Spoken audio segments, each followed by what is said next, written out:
Hello दोस्तों, are के mix entertainment channel पर आपका स्वागत है।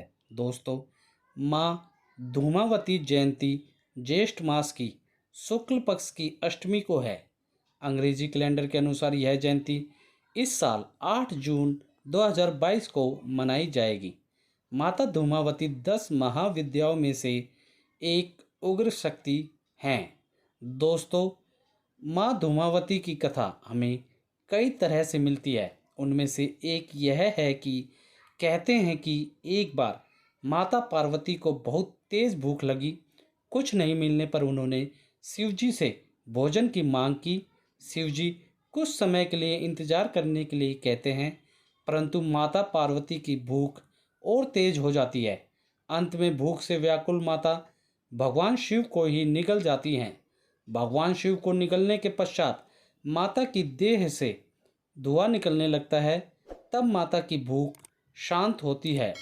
इसके बाद भगवान शिव जी अपनी माया के द्वारा पेट से बाहर आते हैं और माता से कहते हैं कि धूम से व्याप्त देह होने के कारण आपके इस स्वरूप का नाम धूमावती होगा। यह भी कहा जाता है कि भगवान शिव ने उनसे अनुरोध किया कि मुझे बाहर निकालो, तो उन्होंने उगल कर उन्हें बाहर निकाल दिया। निकालने के बाद शिव ने उन्हें शाप दिया कि आज और अभी से तुम विधवा रूप में रहोगी। यह भी कहा जाता है कि जैसे ही पार्वती भगवान शिव को निगल लेती हैं, उनका स्वरूप एक विधवा जैसा हो जाता है। इसके अलावा शिव के गले में मौजूद विष के असर से देवी पार्वती का पूरा शरीर धुआं जैसा हो गया। उनका पूरी काया श्रृंगार विहीन हो गई। तब शिवजी ने अपनी माया से पार्वती को कहते हैं कि आपने मुझे निगलने के कारण अब आप विधवा हो गई हैं, जिस कारण से आपका एक नाम धूमावती भी होगा।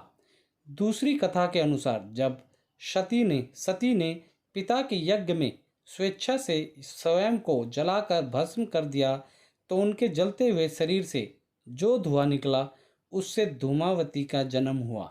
इसलिए वे हमेशा उदास रहती हैं, यानी धूमावती धुएं के रूप में सती का भौतिक स्वरूप है। सती का जो कुछ बचा रहा उदास धुआं। दोस्तों, माता धूमावती 10 महाविद्याओं में से एक सातवीं उग्र शक्ति हैं। कहते हैं कि धूमावती का कोई स्वामी नहीं है, इसलिए यह विधवा माता मानी गई हैं। माँ धूमावती महाशक्ति स्वयं नियंत्रिका हैं। ऋग्वेद में रात्रि सूक्त में इन्हें सूत्रा कहा गया है, अर्थात ये सुखपूर्वक तारने योग्य है। पौराणिक ग्रंथों के अनुसार ऋषि दुर्वासा, भृगु और परशुराम आदि की मूल शक्ति धूमावती है। सृष्टि कलह की देवी होने के कारण इन्हें कलह प्रिय भी कहा जाता है। देवी का मुख्य अस्त्र है सूप, जिसमें ये समस्त विश्व को समेटकर महाप्रलय कर देती है।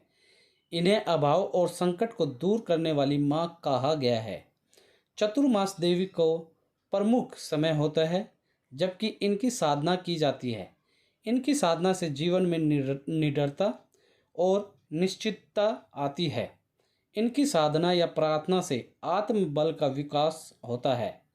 इस महाविद्या के फल से देवी धूमावती शुक्री के रूप में प्रत्यक्ष प्रकट होकर साधक के सभी रोग, अरिष्ट और शत्रुओं का नाश कर देती है। प्रबल, महाप्रतापी तथा सिद्ध पुरुष के रूप में उस साधक की ख्याति हो जाती है। इस महाविद्या की सिद्धि के लिए तिल मिश्रित घी से होम किया जाता है।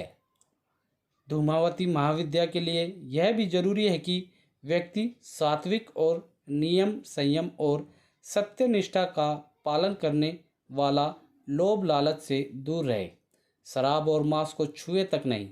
साधना करने से पहले नियम जरूर जान ले।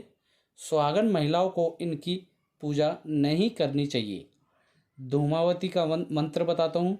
मोती की माला से 9 माला ओम धूम धूम धूमावती देव्यो स्वाहा या ओम धूम धूम धूमावत्य फट्टा, धूम धूम धूमावती ठ ठ मंत्र का जाप कर सकते हैं।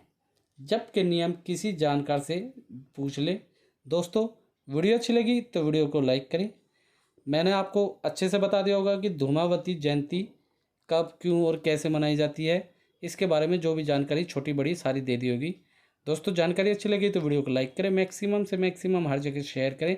कमेंट बॉक्स में आप लोग इस जानकारी को पहले जानते थे या नहीं जानते थे, या माँ धूमावती को प्रणाम, या जो भी आप लोग कहना चाहते हैं आप लोग हमें कमेंट सेक्शन में लिख के बताएं। और दोस्तों, इसी के साथ यदि आप लोग मेरे चैनल पर नए हैं तो सब्सक्राइब बटन को दबाकर मेरे चैनल को सब्सक्राइब करें और न्यू नोटिफिकेशंस के लिए बेल आइकन पर क्लिक करें ताकि आपको ऐसी ही वीडियोस टाइम टू टाइम और सबसे पहले मिल सके। धन्यवाद दोस्तों। जय हिंद।